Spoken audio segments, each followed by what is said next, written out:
تو ایک قدرتی کیا ہوتی ہے, ایک نیچرلی ایک فطری کوئی چیز کہہ لیجیے کہ دونوں کے بیچ میں کیا ہو جاتی ہے, محبت قائم ہو جاتی ہے. حالانکہ اگر دیکھا جائے تو دونوں کا آپس میں کوئی, اگر بہت سے ایسے لوگ ہوتے ہیں کہ آپس میں کوئی خونی رشتہ نہیں ہوتا ہے, لیکن اس کے باوجود بھی شوہر اور بیوی میں کیا ہو جاتی ہے, محبت ہوتی ہے. تو کیوں, یہ ایک قدرتی چیز ہے, یہ اللہ تعالیٰ نے ڈالی ہے نا. اور ہر انسان کے ساتھ یہ واقعہ پیش آتا ہے کہ نکاح کے بعد شوہر اور بیوی میں آپس میں محبت پیدا ہو جاتی ہے. لیکن ضرورت اس بات کی ہے کہ جو محبت جو پیدا ہوئی ہے نکاح کے ذریعے, وہ محبت کیا ہونا چاہیے, قائم رہنا چاہیے. اور اس محبت ہی کے ساتھ یہ کیا ہو سکتا ہے, رشتہ یہ پائیدار ہو سکتا ہے, یہ رشتہ آگے بڑھ سکتا ہے. اور جب آپس میں کیا چیز ختم ہو جاتی ہے, ایک دوسرے کے بیچ میں محبتیں ختم ہو جاتی ہیں, ایک دوسرے کا عزت و احترام ختم ہو جاتا ہے, ایک دوسرے کی اہمیت ختم ہو جاتی ہے, تو پھر کیا ہو جاتا ہے, یہ رشتہ ناپائیدار ہو جاتا ہے, ٹوٹ پھوٹ جاتا ہے, ختم ہو جاتا ہے. تو اس لیے کیا ہے کہ وَخَلَقَ مِنْهَا زَوْجَهَا, اللہ تعالیٰ نے حوا علیہ السلام کو آدم علیہ السلام ہی سے پیدا کیا, انہیں کے جسم کا ایک کیا ہے, وہ حصہ ہے اور ایک ضرورت بھی ہے. اس کے بغیر جیسے میں نے کہا تھا کہ شوہر اور بیوی گاڑی کے دو پہیے ہیں, اگر ان میں سے کوئی ایک پہیا خراب ہو جائے تو پھر گاڑی آگے نہیں بڑھ پاتی ہے. تو وہی چیز ہے یہاں پر. تو بہرحال وَخَلَقَ مِنْهَا زَوْجَهَا, اس کے جوڑا اسی سے بنایا. اس کے بعد یہ کہ وَبَثَّ مِنْهُمَا رِجَالًا كَثِيرًا وَنِسَاءً, اور اس نے کیا کیا, ان دونوں سے بہت سارے مرد اور عورتیں پھیلا دیے. اب اس سے کیا بات سامنے آئی تھی, یہ ایک حقیقت ہے جو ہم سب اپنی آنکھوں سے دیکھتے ہیں کہ یہ جو نظام چل رہا ہے دنیا کا, یہ نسل انسانی جو آگے بڑھ رہی ہے, یہ جو دنیا میں جو انسان پھیل رہے ہیں ہے نا, کیسے شوہر اور بیوی کے ملاپ سے, شوہر اور بیوی کے ملنے سے, ان کے تعلقات سے. تو یہ جو اللہ تعالیٰ نے جو یہ رشتہ رکھا ہے, یہ جو ایک نظام جو رکھا ہے دنیا کا کہ یہ نسل انسانی کو آگے بڑھانا, کس چیز کے ذریعے, نکاح کے ذریعے. تو یہ نکاح جو ہے, یہ اس تعلق سے آگے بھی یہ بات آئے گی انشاءاللہ کہ نکاح یہ اللہ تعالیٰ کا حکم بھی ہے اور اللہ کے رسول کی سنت بھی ہے. اور نکاح یہ ایک فطری چیز ہے, یہ ہے نا, ایک فطری بھی چیز ہے یہ. اور دوسرے کے اس کے اندر حکمتیں بھی بہت ہیں, اس کے فائدے بھی بہت ہیں. اگر ہم ایک فطری چیز سے ہٹ کر, یعنی نکاح سے ہٹ کر اگر کسی اور ذریعے سے یہ نسل انسانی آگے بڑھے, مثال کے طور پر زنا کے ذریعے یہ نسل انسانی آگے بڑھے, یا پھر کس ذریعے سے کہ مرد اور مردوں کا آپس میں تعلق ہو, عورت عورت کا آپس میں تعلق ہو, یا پھر کیا ہو کہ بغیر نکاح کرے لڑکے اور لڑکیاں آپس میں تعلق قائم کریں اور پھر نسل انسانی آگے بڑھے, تو یہ تمام چیزیں غیر فطری ہیں. اس سے کیا ہوگا کہ پوری دنیا میں تباہی اور بربادی آ جائے گی, فساد برپا ہو جائے گا, بگاڑ پیدا ہو جائے گا, اور پاکیزگی ختم ہو جائے گی. ایک معاشرے سے, ایک خاندان سے, سوسائٹی سے, پوری دنیا سے پاکیزگی ختم ہو جائے گی. اور کیا چیز قائم ہو جائے گی دنیا میں, ایک گندگی پھیل جائے گی, اور ایک ناپاک چیز کہہ لیجئے یا ایک انتشار کہہ لیجئے, ہے نا, ایک بہت بڑا بگاڑ. اچھا, جو چیز ہم اپنی آنکھوں سے بھی دیکھ رہے ہیں کہ اب مثال کے طور پر میں جیسے دوسرے جو وہ ہیں مغربی تہذیبیں ہیں, ویسٹرن کلچر ہے, وہاں پر اگر دیکھا جائے تو وہاں پر کس قدر گندگی پھیلی ہوئی ہے. گندگی کیوں پھیلی ہوئی ہے وہاں پر, کیونکہ وہاں پر نکاح کو وہ اہمیت حاصل نہیں ہے. اگرچہ یہ چیز یہاں پر بھی آ رہی ہے لیکن بہت تیزی کے ساتھ, جیسے لیو ان ریلیشن شپ, یعنی بغیر نکاح کے آپس میں رہنا ایک دوسرے کے, اور شوہر اور بیوی کی طرح آپس میں رہنا بغیر نکاح کے رہیں. تو یہ چیز کیا ہے کہ اس سے کیا ہو رہا ہے, وہاں پر جیسے میں نے کہا کہ خاندان قائم نہیں ہے, وہاں پر محبتیں قائم نہیں ہیں, وہاں پر نہیں پتا ہوتا ہے کسی کو باپ اور ماں کے بارے میں, رشتوں کے بارے میں نہیں پتا ہوتا ہے. تو یہ کیا ہو رہا ہے وہاں پر, اگر آپ دیکھیں ہم, تو کتنا بگاڑ پایا جاتا ہے, کتنا فساد اور کتنی گندگی پائی جاتی ہے آپس میں. تو بہرحال یہ بات ہمارے سامنے آئی کہ پاکیزہ رشتہ, مقدس رشتہ نکاح کا رشتہ ہے, اور یہ ایک فطری رشتہ ہے یہ.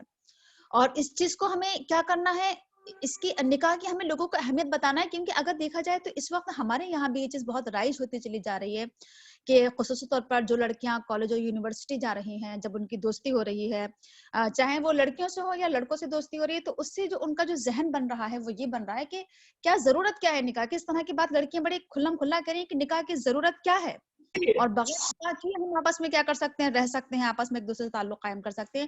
اور یہ چیز بڑھ بھی رہی ہے, خصوصی طور پر جہاں پر ہاسٹل ہیں, جہاں پر یونیورسٹی ہیں, جہاں پر کو ایجوکیشن ہے, لڑکے لڑکیاں ساتھ میں ہیں, وہاں پر یہ چیز بڑھ رہی ہے. اور وہاں پر بغیر نکاح کرے اور لڑکیاں پریگننٹ ہو رہی ہیں. تو یہ چیز جو ہمارے یہاں بڑھتی چلی جا رہی ہے, تو ضرورت اس بات کی ہے اس وقت کہ ہم اس وقت بہت زیادہ کام کرنے کی ضرورت ہے. ہمیں اس وقت جو نیو جنریشن ہے, جو نئی نسل ہے, ان کے بھی اس میں کام کرنے کی ضرورت ہے. ہمیں ان کو نکاح کی اہمیت بھی بتانا ہے اور نکاح کی حکمتیں بتانا ہے. ہمیں ان کے سامنے نکاح کے فائدے بتانا ہے کہ نکاح ایک فطری چیز ہے, نکاح کی یہ حکمتیں ہیں, یہ فائدے ہیں. اور آپ جو یہ غیر فطری چیز کو یہ بڑھاوا دے رہی ہیں اور اس کو ایک اسٹینڈرڈ سمجھ رہی ہیں, اس کو ایک فیشن سمجھ رہی ہیں, تو ہمیں اس چیز کی قباحت ان کے سامنے لے کر آنا ہے. اس چیز کے تعلق سے ہمیں ان کے اندر کراہیت پیدا کرنا ہے, ناگواری ان کے اندر پیدا ہو کہ وہ لڑکوں سے دوری اختیار کریں. وہ تو اصل میں جیسے میں نے کہا تھا کہ ہم اپنے بچوں کو کیا کرتے ہیں, شروع سے تمام باتیں نہیں بتاتے ہیں کہ آپ کو کس طریقے سے لڑکوں سے دوری بنا کر رکھنا ہے, کیسے ان کے ساتھ آپ کو کیا کرنا ہے, گھلنا ملنا نہیں ہے, پردے کی اہمیت و فضیلت اور بہت ساری چیزیں ہیں نا. تو جب ہم اپنے بچوں کو تعلیم کے لیے بھیجیں, اور چاہے ہم کسی اسکول, کالج, یونیورسٹی کہیں پر بھی بھیجیں, شروع سے ہی اگر دیکھا جائے تو اسکول کا بھی یہی نظام ہے کہ لڑکے اور لڑکیاں ساتھ میں ہیں. تو لڑکے اور لڑکیوں کے بیچ میں اب وہ چیز نہیں آ رہی ہے جو پہلے ایک چیز پائی جاتی تھی کہ لڑکیاں لڑکوں سے دوری بنا کر رکھتی تھی. اب وہ چیز ختم ہوتی جا رہی ہے کیونکہ وہ شروع سے ساتھ میں رہ رہی ہیں, اسکول میں ساتھ میں, کالج میں ساتھ میں, یونیورسٹی میں ساتھ میں. تو اب ان کے بیچ میں کیا ہے کہ اتنی مطلب بےتکلفی بڑھتی ہے کہ آپس میں ایک دوسرے سے ہنسی مذاق, ہاتھ مارنا, ہاتھ ملانا, نہ جانے کیا کچھ, بہت آگے بڑھ جاتی ہے ان کی دوستی اور ایک ناجائز رشتے میں تبدیل ہو جاتی ہے ان کی دوستیاں, ہے نا. دوستی کے نام پر بہت کچھ آگے بڑھ جاتے ہیں لوگ. تو یہ تمام چیزیں کیا ہیں, یہ تو اس چیز کو اس وقت لوگوں کے سامنے لانے کی ضرورت ہے نا, اور اس سے فطری چیز کو لوگوں کے سامنے بیان کرنے کی ضرورت ہے. نکاح کے مقاصد اور اس کی اہمیت و فضیلت ہمیں لوگوں کے سامنے لانا ہے, ٹھیک ہے. تو یہ ہے وَبَثَّ مِنْهُمَا رِجَالًا كَثِيرًا وَنِسَاءً کہ اللہ تعالیٰ نے اس کی بیوی اسی سے بنائی اور ان دونوں سے کیا کیے, بہت سارے مرد اور عورتیں دنیا میں پھیلا دیے.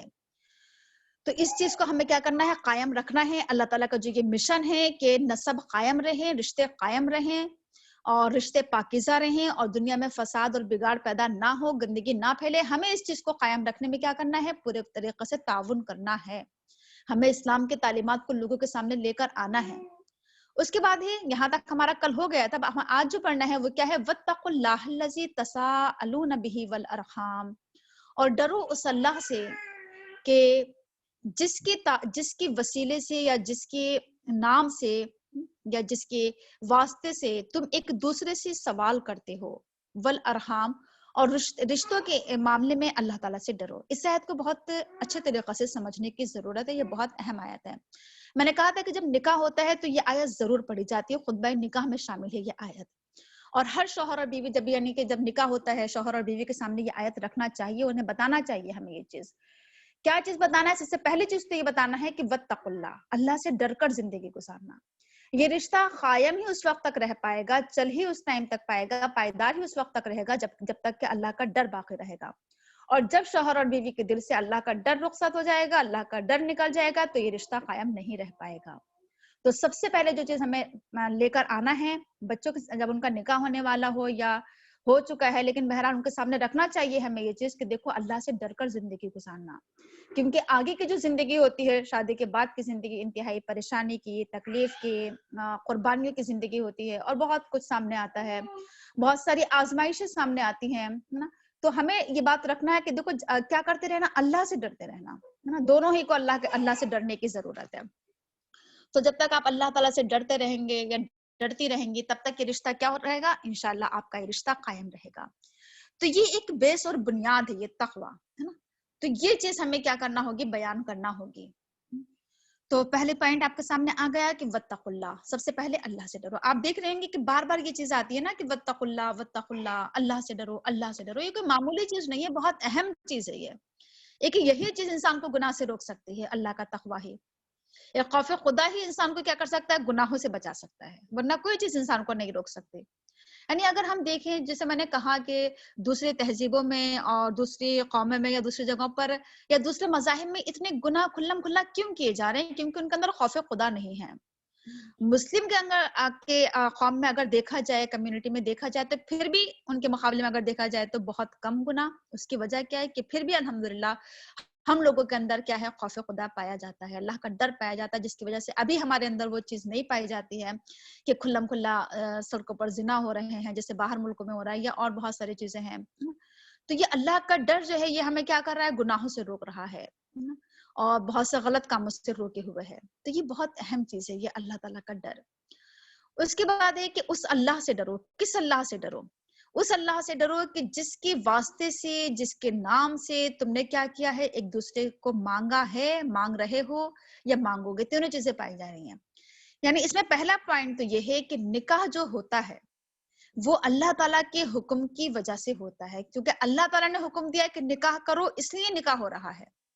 ایک تو یہ کہ نکاح کو اللہ کا حکم سمجھنا چاہیے، نکاح اس وجہ سے نہ کریں کہ چونکہ ہماری خواہش ہے، چونکہ ہم جوان ہو گئے ہیں، چونکہ ہماری مرضی ہے، چونکہ ہمارا دل چاہ رہا ہے نا۔ تو نکاح کو ایک دنیاوی چیز نہیں سمجھنا ہے ہمیں، یا ایک یہ نہیں سمجھنا ہے کہ ہمارے اپنا پرسنل میٹر نہیں سمجھنا چاہیے نکاح کو۔ نکاح کو حکم خداوندی سمجھنا ہے کہ یہ حکم خداوندی ہے، اللہ تعالیٰ کا حکم ہے۔ یہ پہلا پوائنٹ اس میں یہ ہے۔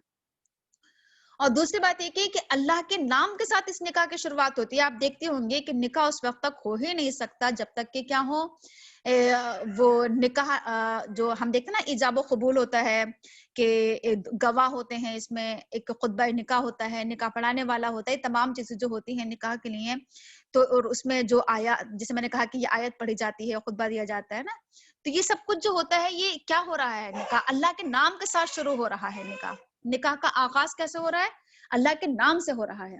تو جب نکاح کا آغاز اللہ کے نام کے ساتھ ہوتا ہے تو پھر کیا رہنا چاہیے، اس بات کی کوشش کرتے رہنا چاہیے کہ یہ نکاح اللہ کے نام پر قائم ہوا ہے، تو اللہ ہی کی خاطر، اللہ ہی کی وجہ سے ہمیں اس نکاح کو قائم رکھنا ہے۔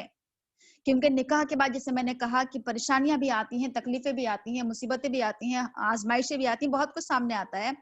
لیکن اب یہ انسان اگر کیا ہو جائے، گھبرا جائے، پریشان ہو جائے، ہمت ہار جائے، تو اس کو کیا یاد رکھنا چاہیے کہ میں نے اللہ کے خاطر کیا کیا ہے، نکاح کیا ہے، اور اللہ تعالیٰ کیا کرے گا، کوئی راستہ نکالے گا۔ یقیناً یہ کیا ہے، اللہ تعالیٰ کی طرف سے ایک آزمائش ہے یہ، ہے نا۔ یہ چیز اگر انسان سوچ لے کہ اللہ کی خاطر میں کیا کروں گا، پریشانی اٹھا لوں گا یا اٹھا لوں گی، ہے نا، میں اللہ کے خاطر ان تمام چیزوں کو برداشت کر لوں گی، کیونکہ اللہ کے نام سے میرا یہ رشتہ بنا ہے۔ یہ تو یہ نکاح کا رشتہ اللہ کے نام سے بنتا ہے، تو اللہ کے کا جو ہے وہ رہنا چاہیے، اس میں خوف خدا رہنا چاہیے، اس رشتے میں تقوی رہنا چاہیے، ہے نا۔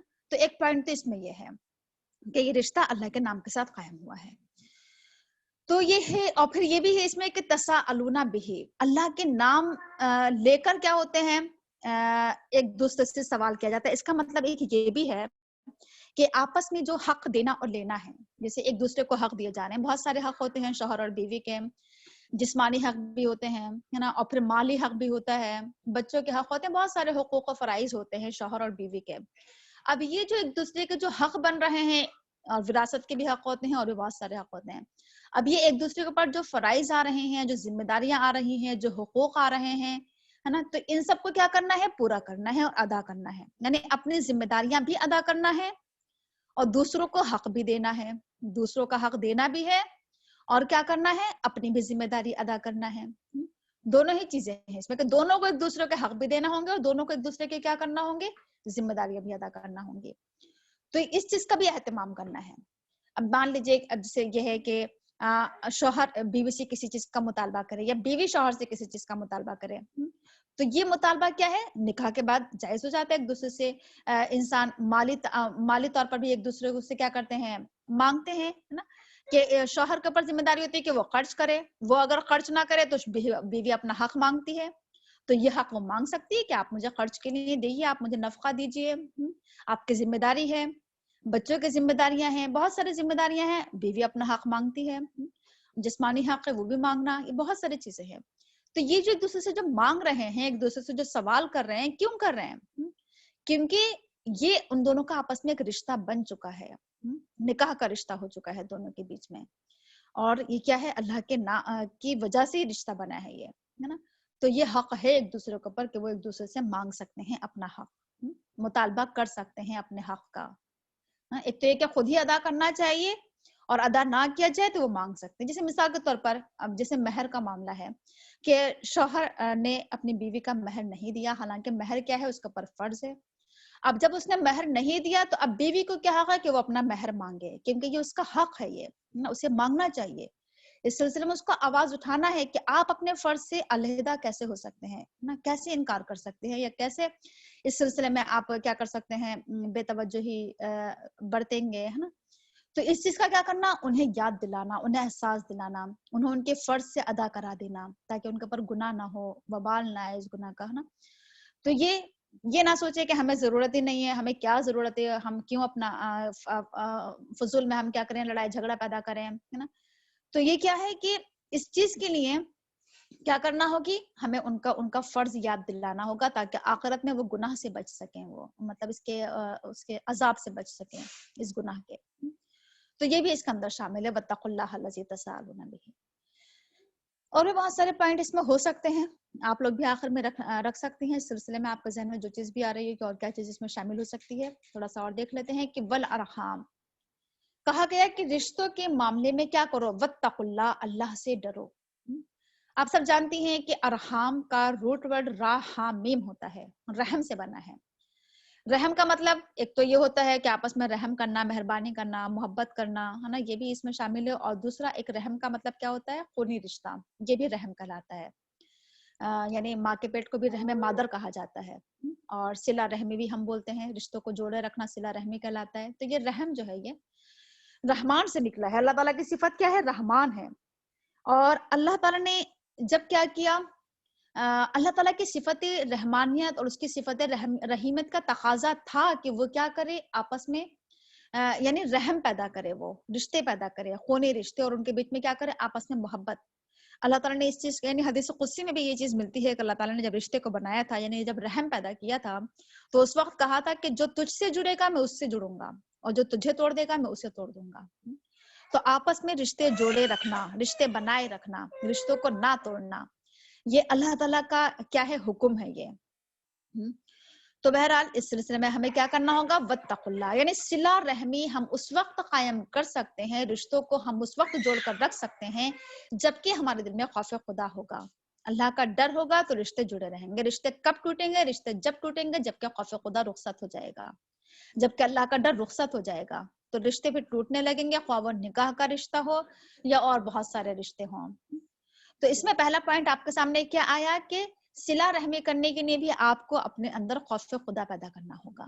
یہ بنیادی چیز ہے یہ. اب ہم صلہ رحمی کے تعلق سے تھوڑا سا ہم دیکھ لیتے ہیں کہ اس کی اہمیت و فضیلت کیا ہے، جو کہ اس سلسلے میں کہا جا رہا ہے کہ رشتوں کے معاملے میں اللہ سے ڈرو. تو صلہ رحمی کے تعلق سے ہم سب جانتے ہیں کہ قرآن کریم میں بھی صلہ رحمی پر بہت زور دیا گیا ہے. ایک تو یہ کہ نکاح کو قائم رکھنے پر بہت زور دیا گیا ہے، اور طلاق کو ناپسندیدہ قرار دیا گیا ہے. اور پھر یہ کہ ماں باپ کا حق، صلہ رحمی میں سارے رشتے آ جاتے ہیں، بیوی کا حق، بچوں کا حق، ماں باپ کا حق، اور پھر آگے بڑھتے چلے جائیں گے بہن بھائیوں کا حق، پھر اور رشتے آگے بڑھیں گے، چچا پھوپھی خالہ ماموں اور بہت سارے سسرالی اور بہت سارے رشتے جو ہوتے ہیں، سبھی کچھ اس طریقے سے کیا ہوگا، اسٹیپ بائی اسٹیپ آگے بڑھتے چلے جائیں گے. تو ان تمام رشتوں کو جوڑ کر رکھنا کہ ماں باپ سے بھی رشتہ جوڑے رہیں، یہ نہیں کہ ماں باپ سے کیا ہو جائے رشتہ ہم ختم کر دیں کہ اب ہم ان کی صورت نہیں دیکھیں گے، یا جیسے ماں باپ اگر رشتہ ختم کر دیتے ہیں، بچوں کو ایک بولا جاتا ہے آخ کر دینا، یہ بالکل ناجائز ہے. یہ صحیح نہیں ہے کہ اپنے بچوں سے یہ کہہ دینا کہ اب ہمارا تمہارا آپس میں رشتہ ہی ختم ہو چکا ہے، اب وراثت میں بھی تمہارا کوئی حصہ نہیں، ہم تمہاری صورت نہیں دیکھیں گے، تم ہماری صورت مت دیکھنا نا. زندگی بھر کے لیے کیا ہو جاتے ہیں، رشتے ختم ہو جاتے ہیں. تو یہ ایک ناپسندیدہ چیز ہے. یہ کام نہیں کرنا چاہیے، یہ رشتے نہیں توڑنا چاہیے، یہ خونی رشتے، چاہے وہ کیا ہو، ماں باپ اور بچوں کا رشتہ ہو یا پھر بہن بھائیوں کا رشتہ ہو. بہن بھائیوں کا رشتہ بھی کیا ہوتا ہے، خونی رشتہ ہوتا ہے. اور یہ چیز بھی دیکھنے میں آتی ہے کہ بہن بھائیوں کے رشتے بھی کیا ہو رہے ہیں، خواہ وہ بھائی بھائی کا رشتہ ہو یا بہن بہن کا یا بہن بھائی کا رشتہ ہو، یہ رشتے بھی جڑے رہنا چاہیے، یہ رشتے ختم نہیں ہونا چاہیے. اور جب یہ رشتے ٹوٹ جاتے ہیں، ختم ہو جاتے ہیں، تو یہ کیا ہے، ایک ناپسندیدہ چیز ہے اللہ کی نظر میں یہ. تو اس لیے حالانکہ بہت سارے چیزیں ایسی سامنے آتی ہیں، ناگوار چیزیں سامنے آ جاتی ہیں، اس طرح کی باتیں سامنے آ جاتی ہیں، لیکن پھر کیا ہے، رشتوں کو توڑنا نہیں ہے. حدیث میں کیا ملتا ہے، یہاں تک ملتا ہے کہ جو تم سے کیا ہو، جو تم سے رشتے کو توڑے تم اس سے رشتے کو جوڑو، ہے نا، یہ حکم دیا گیا ہے حدیث میں. جیسے حدیث میں یہ کہا گیا ہے، اس طرح کے بہت ساری حدیثیں ملتی ہیں، حدیث میں یہ کہا گیا ہے کہ سب سے بہترین انسان کیا ہے، یعنی اس کے لیے جنت میں گھر کی ضمانت دی گئی ہے کہ جو حق پر ہوتے ہوئے جھگڑے کو چھوڑ دے، یعنی جھگڑے کو بڑھاوا دے دینا. اور یہ بھی کہا گیا حدیث میں کہ سب سے بہتر انسان وہ ہے کہ مان لیجئے کہ دو لوگ آپس میں مل رہے ہیں جن میں آپس میں کیا تھی، ناراضگی تھی، بات چیت بند تھی، اس میں سے جس نے پہلے سلام کیا ہے نا، اور یعنی اس نے رشتے کو بنایا، سلام کیا یا اور کوئی اور بات چیت کی اس نے، تو اس کے لیے بہت ہی زیادہ اجر اور ثواب ہے. یعنی جو رشتے کو جوڑنا چاہ رہا ہے، رشتے کو بنا کر رکھنا چاہ رہا ہے نا. ناراضگی ہے آپس میں لیکن کیا کر رہا ہے، ناراضگی کو ختم کر رہا ہے. تو جس نے شروعات کی تو کیا ہے، اس کے لیے اجر اور ثواب ہے. تو یہ ہے کہ والارحام کے تعلق سے آپ کے سامنے آیا کہ اس طریقے سے کیا کرنا ہے، رشتوں کو بنا کر رکھنا ہے. صلہ رحمی کے تعلق سے ایک حدیث اور ہے، وہ بھی آپ کے سامنے کئی بار آ چکی ہے کہ اگر آپ یہ چاہتے ہیں کہ آپ کی عمر میں بھی خیر و برکت ہو اور آپ یہ چاہتے ہیں کہ آپ کے رزق میں بھی خیر و برکت ہو، تو آپ کو اس کے لیے کیا کرنا ہوگا، رشتوں کو جوڑ کر رکھنا ہوگا، صلہ رحمی کرنا ہوگی، رشتوں کو قائم رکھنا ہوگا. یعنی صلہ رحمی کرنے سے کیا ہوتے ہیں، عمر میں بھی خیر و برکت ہوتی ہے اور رزق میں بھی خیر و برکت ہوتی ہے. یعنی آج ہم جو دیکھ رہے ہیں نا کہ زندگی بھی بہت مختصر ہوتی چلی جا رہی ہے انسان کی، اور ہم یہ دیکھ رہے ہیں کہ آج انسان کے مال میں سے بھی خیر و برکت ختم ہو چکی ہے. ہم کہتے ہیں نا کہ زندگی میں اب کیا ہے، کسی بھی چیز میں برکت نہیں رہی، گھروں میں برکت نہیں رہی. اس کی وجہ کیا ہے کہ ہمارے آپس میں رشتے کیا ہیں، ایک دوسرے سے بے انتہا خراب ہو چکے ہیں. خصوصی طور پر خونے رشتے ہے نا، یعنی بہن بھائیوں کے رشتے یا اور اس سے آگے کے جو رشتے ہیں، چچا پھوپھی خالہ ماموں، یہ رشتے ہے نا، یہ ہمارے رشتے بڑے ٹوٹ پھوٹ کے شکار ہیں. یہ رشتے ٹوٹتے چلے جا رہے ہیں. تو جس سے کیا ہو رہا ہے کہ خیر و برکت ختم ہو رہی ہے. تو بہرحال جسے ہم نے قرآن کریم میں یہ پڑھا تھا کہ جب کہا گیا تھا کہ کیا کرو، کہ اللہ تعالیٰ نے حکم دیا کہ اللہ کی عبادت کرو، ماں باپ کے ساتھ حسن سلوک کرو. اور جہاں پر بھی قرآن کریم میں ماں باپ کے ساتھ حسن سلوک کرنے کا حکم دیا گیا تو فوراً اس کے بعد پھر کیا ہے، حکم دیا گیا ہے کہ رشتہ داروں کے ساتھ ہے نا، والاقربا، قریبی لوگ، قرابت دار، رشتہ دار ہے نا، ان کے ساتھ حسن سلوک کرنے کا حکم دیا گیا ہے. تو قرابت داروں کے ساتھ حسن سلوک میں بہت ساری چیزیں شامل ہیں کہ کس کس طریقے سے حسن سلوک کیا جا سکتا ہے. یعنی آپس میں ایک دوسرے سے ملنا جلنا اور آنا جانا، دعوت کرنا، تحفے تحائف دینا، بہت ساری شکلیں ہو سکتی ہیں. ایک دوسرے کا مالی تعاون کرنا ہے نا، تحفے تحائف دینا، جو بھی جس چیز میں محبت بڑے، خواہ وہ دعوتوں کے ذریعے ہو، تحفے تحائف کے ذریعے ہو، یا اور بھی بہت ساری شکلیں ہو سکتی ہیں ہے نا. اگر ان کو دین سے بہت دور ہیں تو ان کو دین کے قریب لے کر آنا، اور یا مالی طور پر بڑے کمزور حالات ہیں، قرضدار ہیں، یا کوئی اور پریشانی ہے تو ان کی وہ پریشانی دور کر دینا ہے نا. یہ تمام چیزیں کیا ہوتی ہیں، اس سے رشتے جڑے رہتے ہیں، قائم رہتے ہیں. تو آج جو یہ رشتوں میں جو محبتیں نہیں رہی ہیں، اس کی وجہ یہی ہے کہ ایک تو یہ کہ تحفے تحائف دینا بھی ہم لوگ چھوڑ چکے ہیں، جس سے محبتیں بڑھتی ہیں. اور بہت ساری چیزیں ہیں، سلام کرنا ہے آپس میں، یہ دعوت کرنا بھی کیا ہے ایک دوسرے کے آپس میں، اس سے بھی کیا ہوتی ہے، محبتیں بڑھتی ہیں. یہ چیز بھی اب ختم ہوتے چلی جا رہی ہے. اور بھی بہت ساری چیزیں ہیں جس سے محبتیں ختم ہو رہی ہیں. تو ہمیں اس چیز کا کیا کرنا ہوگا، اہتمام کرنا ہوگا تاکہ آپس میں کیا رہیں، رشتے جڑے رہیں. تو یہ ہے، اس میں اور بھی بہت سارے پوائنٹ ہو سکتے ہیں. تو اللہ تعالیٰ نے کہا کہ رشتے کے معاملے میں کیا کرو، اللہ تعالیٰ سے ڈرو. اس کے بعد ان اللہ کان علیکم رقیبا، بے شک اللہ تعالیٰ کیا ہے، تم پر نگراں ہے، تمہاری نگرانی کر رہا ہے. یعنی دیکھ رہا ہے کہ تم کیا کر رہے ہو، تمہارے آپس میں بیچ میں کیسے رشتے ہیں، کس طریقے سے اس کو قائم کر رہے ہو، قائم کیے ہوئے ہو، آپس میں کیسی محبتیں ہیں، کیسے تعلقات ہیں، یا جو چیز ہم کرتے ہیں نا، کہ کس نے کیا کیا، ایک ایک چیز پر اللہ تعالیٰ کی کیا ہے، گہری نظر ہے کہ کس نے توڑا رشتہ، کس نے شروعات کی رشتے کو جوڑنے کے.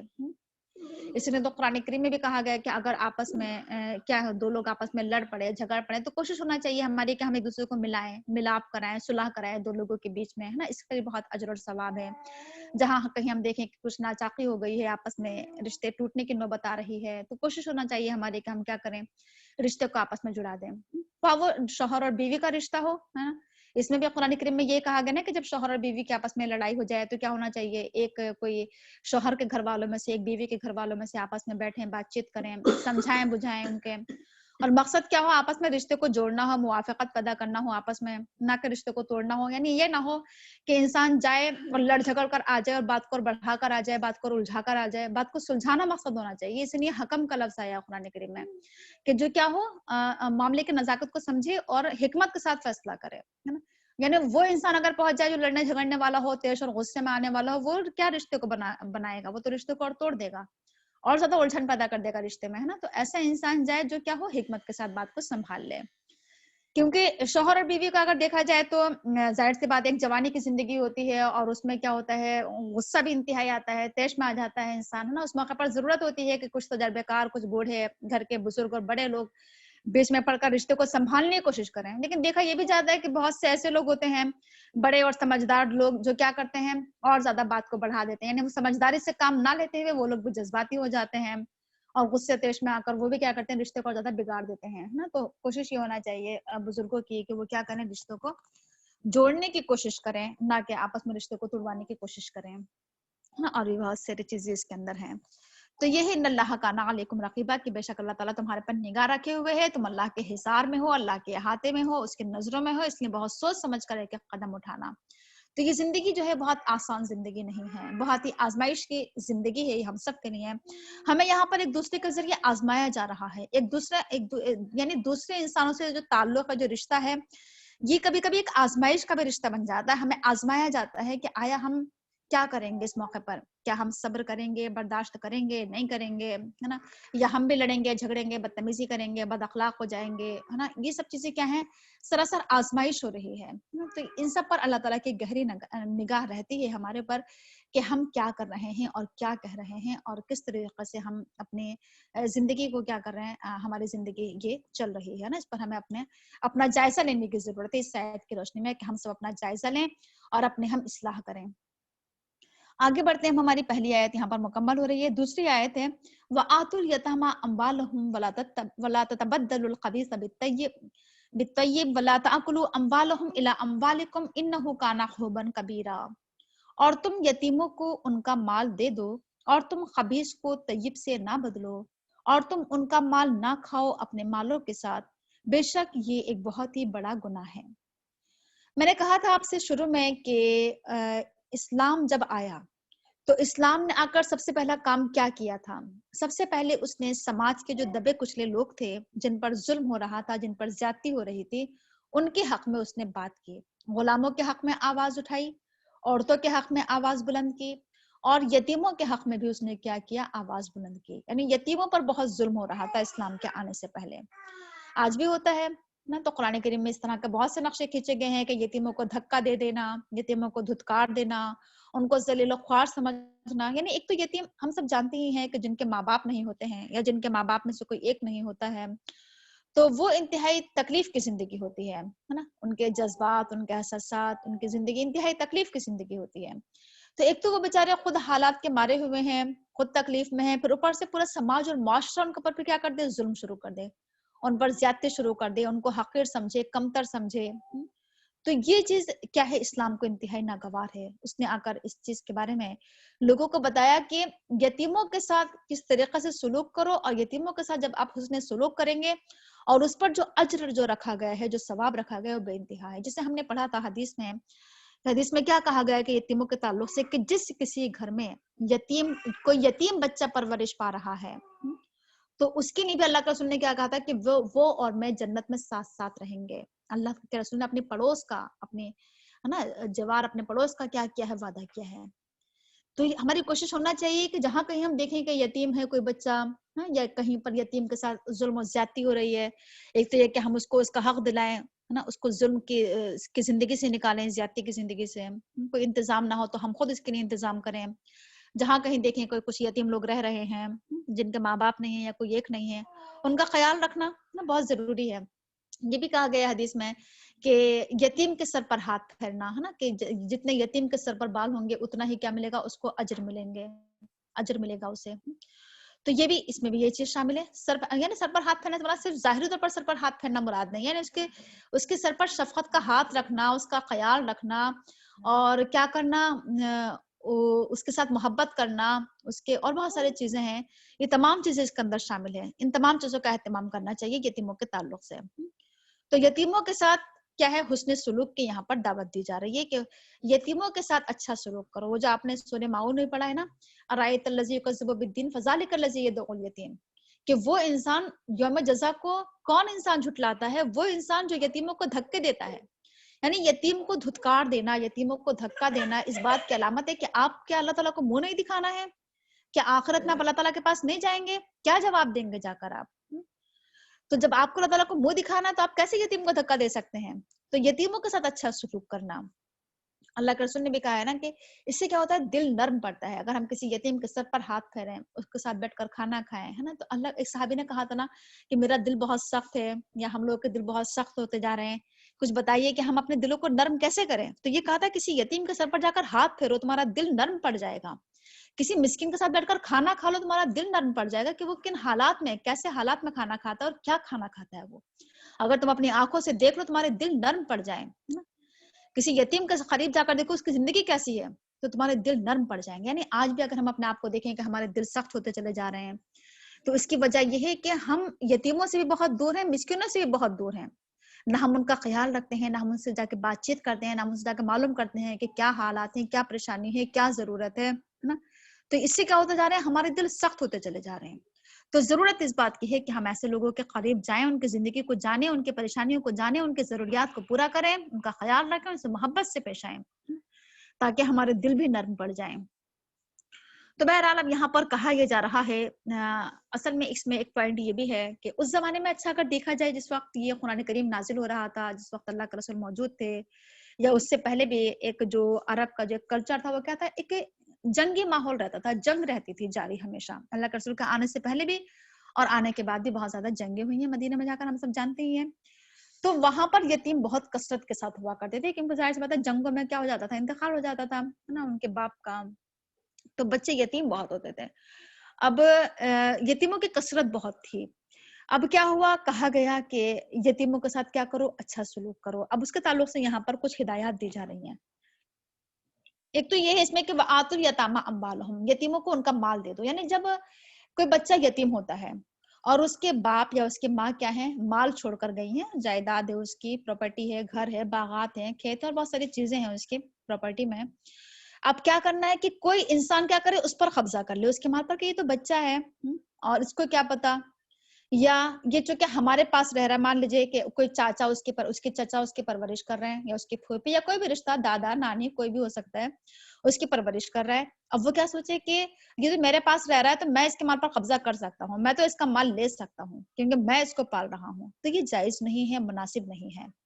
جو اس کا مال ہے وہ اسی کا مال رہے گا، جو اس کو اس کے باپ سے ورثے میں ملا ہے، جو اس کے باپ چھوڑ کر گئے ہیں، جو اس کا ترکہ ہے، وہ اسی کا رہے گا. اور اس کے مال پر قبضہ کر لینا یہ انتہائی کیا ہے، بری چیز ہے. یہ قرآن کریم میں یہی تو کہا گیا ہے کہ لوگ اپنے پیٹ میں انگارے بھر رہے ہیں، یتیموں کے مال پر قبضہ کر رہے ہیں.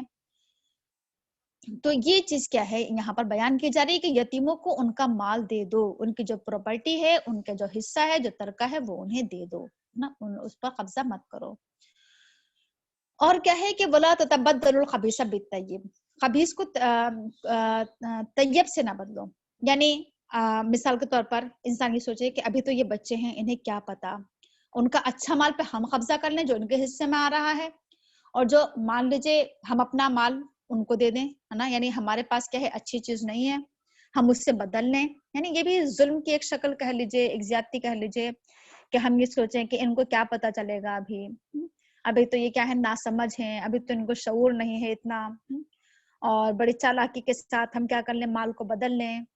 تو یہ کیا ہے، اس سے بھی منع کیا جا رہا ہے کہ یہ تک بھی نہیں کرنا ہے. یعنی اصل میں یہ معاملہ بہت احتیاط کا حامل ہے، اس میں بہت زیادہ احتیاط برتنا ہے.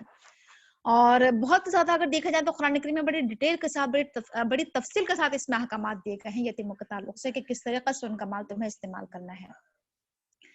اور یہاں تک کہا جا رہا ہے کہ وَلَا تَأْكُلُوا أَمْوَالَهُمْ إِلَىٰ أَمْوَالِكُمْ، کہ تم ان کے مال اپنے مال کے ساتھ کیا کرو، نہ کھاؤ تم ان کا مال اپنے مال کے ساتھ. یعنی اپنے مال میں تم ان کا مال شامل کر لو، ہے نا، یہ بھی مناسب نہیں ہے، کیونکہ اس سے بھی کیا ہوگی، ان کی حق تلفی ہوگی. تو ان کا مال کیا ہے، ان کے لیے ہی رکھا رہنے دو، جو ان کا حصہ ہے وہ انہیں کا رہنے دو. اور اپنا مال بالکل، یعنی اپنا جائیداد، اپنی پراپرٹی بالکل الگ ہی رہنے دو. آپس میں ایک دوسرے کو نہ ملاؤ، کیونکہ اس سے کچھ پتا نہیں چلے گا کہ کون سا ان کا تھا، کون سا تمہارا تھا، اور اس سے کیا ہوگی، ہو سکتا ہے کہ تمہارے حصے میں ان کا مال آ جائے، ہے نا، اور ان کی حق تلفی ہو جائے. تو یہ مناسب نہیں ہے. اور کہا جا رہا ہے کہ انہ کان حوبا کبیرہ، بے شک یہ کیا ہے، ایک بہت بڑا گناہ ہے. تو اس سلسلے میں پوری آیت کو اگر ہم دیکھا جائے، اس کا جو نچوڑ ہے وہ یہ ہے کہ یتیموں کے سلسلے میں حد درجہ احتیاط کرنے کی ضرورت ہے. کہیں ایسا نہ ہو کہ ناواقفیت کی بنا پر، لا علمی کی بنا پر، یا نہ چاہتے ہوئے اور کیا ہو جائے، ہم سے کوئی گناہ ہو جائے، ہم سے کوئی زیادتی ہو جائے، یتیموں کی حق تلفی ہو جائے، ان کا کچھ حق قدم ہو جائے، ہے نا، یا ان پر ظلم و زیادتی ہو جائے. تو اس سلسلے میں بہت زیادہ احتیاط برتنے کا حکم دیا جا رہا ہے نا. تو ہم سب کی کوشش ہونا چاہیے کہ اگر ہم سب کے گھر میں بھی اس طرح کا اگر کوئی کیس ہو کہ ہمارے کسی